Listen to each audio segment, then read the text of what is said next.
Welcome to Speak English Daily Channel. This is Tamil to English in Easy Steps part 1. வாங்க தமிழ் வாக்கியங்களை ஆங்கிலத்தில் மாற்ற கற்றுக்கொள்வோம். ஸ்டெப் பை ஸ்டெப்பா. முதல் வாக்கியம், நான் தினமும் காலை சீக்கிரம் எழுந்து விடுகிறேன். இதை எப்படி ஆங்கிலத்தில் ஸ்டெப் பை ஸ்டெப்பாக மாற்றணும்னு பார்க்கலாமா? முதல் ஸ்டெப் பாருங்க, நான், அதற்கு ஆங்கிலத்தில் ஐ. ஸ்டெப் 2, தினமும் காலை, எவ்ரி மார்னிங். ஸ்டெப் 3 பாருங்க, சீக்கிரம் எழுந்து விடுகிறேன், வேக் அப் ஏர்லி. இது எல்லாத்தையும் நம்ம சேர்த்தனா ஐக்கு நான், எவ்ரி மார்னிங் தினமும் காலை, சீக்கிரம் எழுந்து விடுகிறேன், வேக் அப் ஏர்லி. இதை மூணுத்தையும் நம்ம கனெக்ட் பண்ணால் ஐ wake up early every morning அப்படின்னு கிடைக்கும். ரெண்டாவது வாக்கியம் பாருங்க, அவன் பள்ளிக்கு சென்று கொண்டிருக்கிறான். இதை நம்ம ஆங்கிலத்தில் எப்படி ஸ்டெப் பை ஸ்டெப்பாக மாற்றணும் பார்க்கலாமா? முதல் ஸ்டெப் அவன், அதை எடுத்துக்கங்க, அதுக்கு ஹீ. பள்ளிக்கு, அதுக்கு டு ஸ்கூல். சென்று கொண்டிருக்கிறான், அதுக்கு இஸ் கோயிங். ஏன்னா இது ப்ரெசன்ட் டென்ஸில் இருக்கிறதால இஸ் கோயிங். இதை நம்ம மூணுத்தையும் கனெக்ட் பண்ணால் நம்மளுக்கு எப்படி வரும்னு பாருங்கள். அவனுக்கு ஹீ,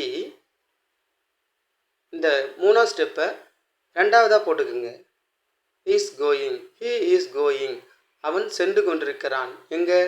பள்ளிக்கு, டு ஸ்கூல். நம்மளுக்கு ஃபைனலாக he is going to school என்று கிடைக்கும். மூணாவது வாக்கியத்தை பார்க்கலாம், நீ எங்கே போகிறாய். இதை எப்படி ஆங்கிலத்தில் மாற்றணும்னு பார்க்கலாமா? முதல்ல நீ நம்ம எடுத்துக்குவோம். நீன்னா யூ. அடுத்தது எங்கே, அதுக்கு வேர். போகிறாய், ஆர் கோயிங். இங்கே கோன்றது தான் வெர்பு, போகிறாய் என்றதால ஆர் கோயிங் நம்மளுக்கு கிடைக்கும். யூ, நீ, வேர், எங்கே, ஆர் கோயிங், போகிறாய். இது நம்ம மூணுத்தையும் ஜாயின் பண்ணால் வேர் ஆர் யூ கோயிங், நீ எங்கே போகிறாய் அப்படின்னு கிடைக்கும். உங்களுக்கு புரியுதில்ல? அடுத்த சென்டென்ஸாக, அவர்கள் புது வீட்டில் வசிக்கிறார்கள். இதை எப்படி ஆங்கிலத்தில் நம்ம டிரான்ஸ்லேஷன் பண்ணதுன்னு பார்க்கலாம். முதல்ல நம்ம அவர்களை எடுத்துக்குவோம். அவர்களுக்கு இங்கிலீஷில் தே. புது வீடு அப்படின்னா இன் எ நியூ ஹவுஸ். அப்போ புது வீட்டில் அப்படின்னா இன் எ நியூ ஹவுஸ் அப்படின்னு வரும். வசிக்கிறார்கள், அதுக்கு லிவ். இப்போ ப்ரெசன்ட் டென்ஸில் இருக்கிறதால லிவ். அவர்களுக்கு தே, வசிக்கிறார்களுக்கு லிவ், புது வீட்டில் இன் எ நியூ ஹவுஸ். இந்த ஸ்டெப் மூணாவது ரெண்டாவதாக போய் நடுவில் வந்துடும். இப்போ நம்ம எல்லாத்தையும் ஜாயின் பண்ணால் they live in a new house அப்படின்னு கிடைக்கும். அடுத்த வாக்கியமாக, இன்று மழை பெய்யும் போல இருக்கிறது. இது எப்படி ஆங்கிலத்தில் ஸ்டெப் பை ஸ்டெப்பாக மாற்றணும் பார்க்கலாமா? இன்று, அதை நம்ம இங்கிலீஷில் டுடே அப்படின்னு சொல்லுவோம். மழை பெய்யும், அதை இட் வில் ரெயின். இது ஃபியூச்சர் டென்ஸில் இருக்கிறதால ரெயின் கூட இட் வில் ரெயின் அப்படின்னு வருது. போல இருக்கிறது, அதுக்கு இட் லுக்ஸ் லைக். இதை நம்ம மூணுத்தையும் ஜாயின் பண்ணால் இன்று டுடே, மழை பெய்யும் இட் வில் ரெயின், போல இருக்கிறது it looks like. Today it looks like it will rain அப்படின்னு நம்மளுக்கு கிடைக்கும். அடுத்த ஆறாவது சென்டென்ஸ், உனக்கு பசி இருக்கிறதா. இதை எப்படி ஆங்கிலத்தில் மாற்றணும்னு பார்க்கலாம். முதல்ல உனக்கு அப்படின்னா யூ. இது ஒரு கேள்வி வாக்கியமாக இருக்குது பாருங்களா, இருக்கிறதா. அப்போ ஒரு கேள்வி, அது ப்ரெசன்ட் டென்ஸில் இருக்கிறதால டூ என்ற ஒரு வார்த்தையை நம்ம கூட சேர்த்துக்கணும். Do you. பசி இருக்கிறதா, ஃபீல் ஹங்க்ரி. இப்போ நம்ம ஜாயின் பண்ணி பார்க்கலாம். உனக்குன்னா டூ யூ, ஏன்னா அது கொஷின் வாக்கியன்றதால டூ சேர்த்துருக்குறோம், ஞாபகம் வச்சுக்கோங்க. பசி இருக்கிறதான்றதுக்கு ஃபீல் ஹங்க்ரி, நம்ம ரெண்டுத்தையும் ஜாயின் பண்ணால் டூ யூ ஃபீல் ஹங்க்ரி, உனக்கு பசி இருக்கிறதா அப்படின்னு கிடைக்கும். அடுத்தது 7வது வாக்கியம், எனக்கு ஒரு கப் டீ வேண்டும். எனக்கு ஒரு கப் டீ வேண்டும். இதை எப்படி நம்ம டிரான்ஸ்லேட் பண்ணுறதுன்னு பார்க்கலாம். முதல் ஸ்டெப்பு எனக்கு, எனக்குன்னா ஐ. ரெண்டாவது வேண்டும், அது நம்ம இங்கிலீஷில் வாண்ட். அடுத்து ஒரு கப் டீ, ஒருனா அ, கப் டீனா cup of tea, a cup of tea அப்படின்னு மாறும். இதை நம்ம ஜாயின் பண்ணால் எனக்கு ஐ, வேண்டும் வாண்ட், ஒரு cup tea, a cup of tea. I want a cup of tea. எனக்கு ஒரு கப் டீ வேண்டும். அது இங்கிலீஷில் I want a cup of tea அப்படின்னு சொல்லணும். 8வது வாக்கியம், என் அண்ணனுக்கு புது வேலை கிடைத்திருக்கிறது. இது எப்படி டிரான்ஸ்லேட் பண்ணுறதுன்னு ஸ்டெப் பை ஸ்டெப்பாக பார்ப்போம்.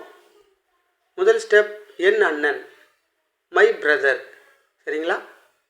புது வேலை, அது உங்களுக்கே தெரியும், a நியூ ஜாப். கிடைத்திருக்கிறது, has got. இது ப்ரெசன்ட் பர்ஃபெக்டில் வந்திருக்கு, அதனால் has got போட்டிருக்கோம்.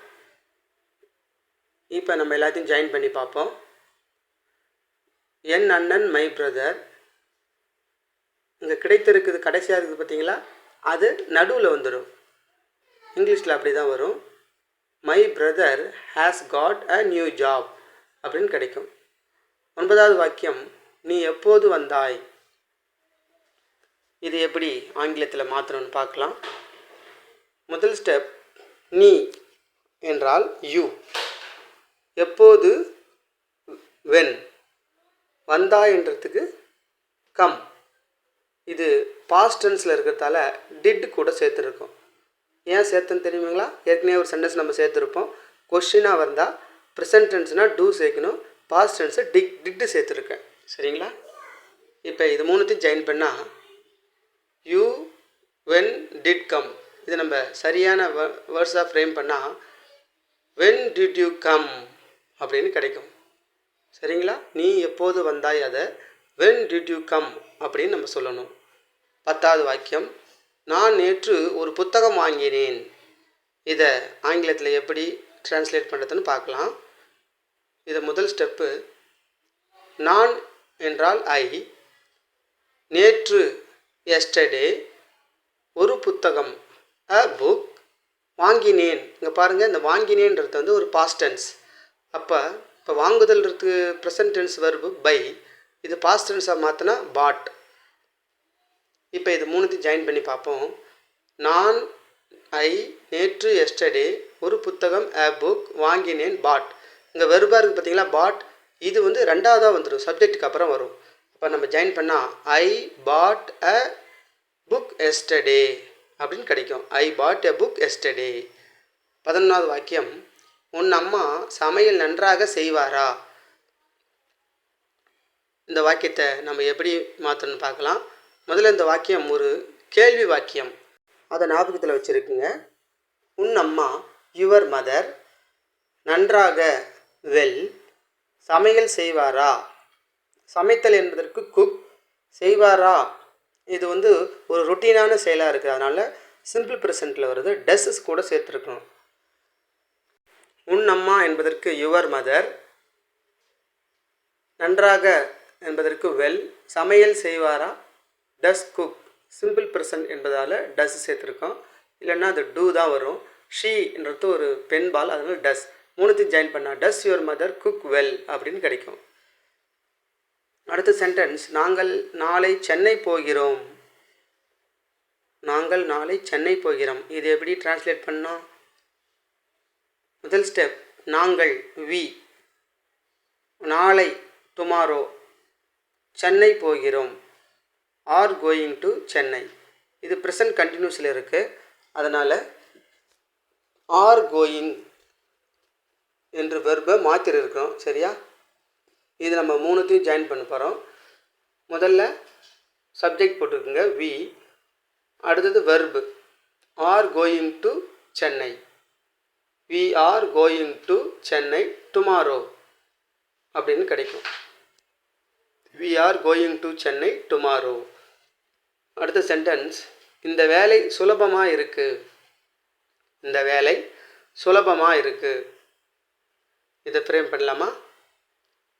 முதல்ல இந்த வேலை, திஸ் ஒர்க், சுலபமாக, ஈஸி, இருக்கு, இஸ். இது ப்ரெசன்ட் டென்ஸில் இருக்கிறதால இஸ் போட்டிருக்கோம் வெர்பு. இப்போ நம்ம இது மூணுத்தையும் ஜாயின் பண்ணி பார்ப்போமா? இந்த வேலை சுலபமாக இருக்குது. திஸ் ஒர்க் அது முதல்ல வரும். உங்கள் வெர்பு வந்து இஸ்ஸு தான். இது ரெண்டாவதாக வரும். திஸ் ஒர்க் இஸ், கடைசியாக easy. This work is easy. சரிங்களா? இந்த வேலை சுலபமாக இருக்குது. This work is easy. அடுத்த சென்டென்ஸ், உன் நண்பன் என்ன வேலை செய்கிறான். உன் நண்பன் என்ன வேலை செய்கிறான். இது எப்படி ஃப்ரேம் பண்ணணும்? முதல் ஸ்டெப், உன் நண்பன், யுவர் ஃப்ரெண்ட், வேலை செய்கிறான் எடுத்து வேலை செய்கிறது டூ. இங்கே சிம்பிள் ப்ரெசன்ட்ன்றதால டஸ் டூ அப்படின்னு போட்டிருக்கோம். மூணாவது ஸ்டெப் என்ன, வாட். இது நம்ம மூணுத்தையும் ஜாயின் பண்ணுவோம். உன் நண்பன், யுவர் ஃப்ரெண்ட், என்ன வேலை செய்கிறான். What does your friend do. What does your friend do. ஓகேங்களா? இங்கே மூணாவது ஸ்டெப்பில் இருக்கிறது முதல்ல வந்துடுது. அடுத்த வாக்கியம், எனக்கு ஆங்கிலம் கற்றுக்கொள்ள வேண்டும்.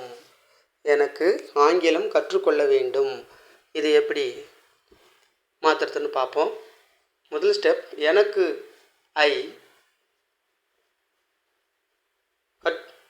ஆங்கிலம் கற்றுக்கொள்ள லேர்ன் இங்கிலீஷ், வேண்டும் வாண்ட் டு. சரிங்களா? இதை மூணுத்தையும் ஜாயின் பண்ணால் இங்கே ஸ்டெப் மூணாவதாக இருக்குது பார்த்தீங்களா, இது ரெண்டாவதாக வந்துடும். எனக்கு ஐ, வேண்டும் வாண்ட் டு, ஆங்கிலம் கற்றுக்கொள்ள learn English. I want to learn English.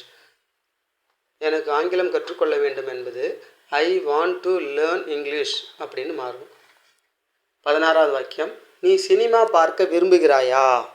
நீ சினிமா பார்க்க விரும்புகிறாயா. இது எப்படி மாறுன்னு பார்ப்போம். முதல் ஸ்டெப் நீ, யூ. ரெண்டாவது ஸ்டெப் சினிமா பார்க்க, டு வாட்ச் மூவிஸ்.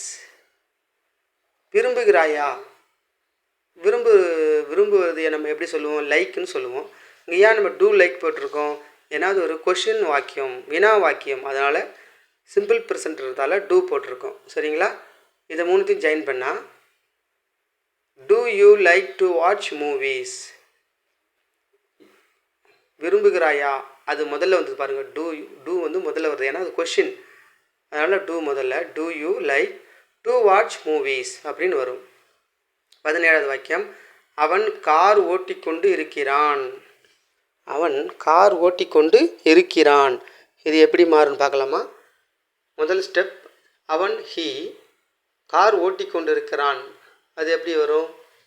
கார்ன்றது உங்களுக்கே தெரியும், கார். ஓட்டுறது டிரைவ். ஓட்டிக்கொண்டு, அப்போ இது கண்டினியூஸ் டென்ஸாக வர்றதால டிரைவிங்னு மாறும். Is driving. இது ப்ரெசன்ட் கண்டிஷனில் இருக்குது. அவன் கார் ஓட்டிக்கொண்டு இருக்கிறான். இந்த ரெண்டு ஸ்டெப்பையும் நம்ம ஜாயின் பண்ணுவோம். அவன், ஹீ, ஓட்டிக்கொண்டு இருக்கிறான், is driving a car. He is driving a car அப்படின்னு மாறும். 18வது சென்டென்ஸ், உங்களுக்கு உதவி வேண்டுமா. உங்களுக்கு உதவி வேண்டுமா. இது எப்படி மாற்றுறதுன்னு ஸ்டெப் பை ஸ்டெப்பாக பார்ப்போம். முதல் ஸ்டெப் உங்களுக்கு, யூ. ரெண்டாவது ஸ்டெப் உதவி, ஹெல்ப். வேண்டுமா, இது கொஸ்டின்ன்றதால டூ நீட் அப்படின்னு வரும். சரிங்களா? முதல்ல வேண்டும் அப்படின்னா நீடு இருந்தால் போதும். இது வினான்றதால டூ நீட். இது சிம்பிள் ப்ரெசன்ட்டில் இருக்குது, அதனால் இது மூணுத்தையும் நம்ம ஜாயின் பண்ணி பார்ப்போமா? do you need help அப்படின்னு மாறும். do you need help, do you need help அப்படின்னு மாறும். 19வது வாக்கியம், அவள் என்னை பார்த்து சிரித்தாள். அவள் என்னை பார்த்து சிரித்தாள். இது எப்படி மாற்றணும் பார்க்கலாம் வாங்க. முதல் ஸ்டெப், அவள் ஷி. என்னை பார்த்து looked at me. ஏன் லுக்டு போட்டோம் தெரியுங்களா? இது பாஸ்ட் டென்ஸ், அதனால் லுக் அப்படி தான் போடணும். இது பாஸ்ட் டென்ஸ்ன்றதால லுக்டு அப்படின்னு போட்டிருக்கோம். அட் மீனா பார்த்து, என்னை பார்த்து. சிரித்தாள், அன்ஸ்மைல்டு. இது மூணுத்தையும் நம்ம ஜாயின் பண்ணுவோம். She looked at me and smiled. இங்கே ஏன் அண்டு போட்டு தெரியுமா உங்களுக்கு? இங்கே பார்த்து சிரித்து அப்படின்னு 2 செயல் இருக்குது. அதனால் 2 செயலையும் கனெக்ட் பண்ணுறதுக்காக அண்டு போட்டிருக்கோம். சரிங்களா? 20வது சென்டென்ஸ், நான் உன்னை நாளை அழைக்கிறேன். நான் உன்னை நாளை அழைக்கிறேன். இது எப்படி மாற்றணும்னு பார்க்கலாம். முதல் ஸ்டெப் நான் ஐ, 2வது ஸ்டெப் உன்னை யூ, 3வது ஸ்டெப் நாளை டுமாரோ, அழைக்கிறேன் வில் கால். இது அப்படியே நம்ம ஜாயின் பண்ணால் நான் உன்னை நாளை அழைக்கிறேன், I you tomorrow will call அப்படின்னு வராது. இந்த 4வது ஸ்டெப் வந்து 2வதாக வரும். I will call you tomorrow, I will call you tomorrow. நம்ம தமிழில் சொல்கிற போல இங்கிலீஷில் இருக்காது. அது சென்டென்ஸ் மாறி மாறி தான் இருக்கும். அதை நீங்கள் பயிற்சி பண்ண உங்களுக்கே புரியும். I will call you tomorrow அப்படின்னு மாறும். தேங்க்யூ ஃபார் வாட்சிங். நாளை வீடியோவில் சந்திப்போம்.